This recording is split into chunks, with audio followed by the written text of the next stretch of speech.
ভাল লগা মানুহৰ লগত আপুনি যলৈকে নাযাওক কিয় প্ৰত্যেকটো যাত্ৰা প্ৰত্যেকডোখৰ ঠাই নিজে নিজেই ধুনীয়া হৈ পৰে নহয় জানো এইটো পিছে কেইমাহমান আগৰে ভিডিঅ' মই ভিডিঅ'টো আচলতে আপলোড কৰিবলৈ পাহৰিছিলোঁ লগত যোৱা কেইটাৰ গালি শুনি শুনি অৱশেষত ভাবিলোঁ আজি আপলোড কৰিয়ে দিওঁ এয়া আমি আমাৰ গন্তব্যস্থান গৈ পালোঁ মানে দেখিটো গমেই পাইছে আমি চানডুবিলৈ গৈছিলোঁ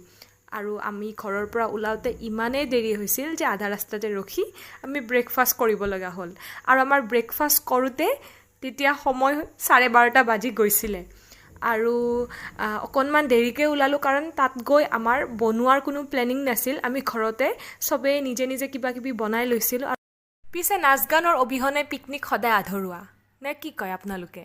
মই ভাবিছিলোঁ আমাৰ পৃষ্ঠাদিত্যই অকণমান আমনি পাব নেকি যিহেতু আগতে তাই এনেকৈ গৈ পোৱা নাই কিন্তু সকলোতকৈ বেছি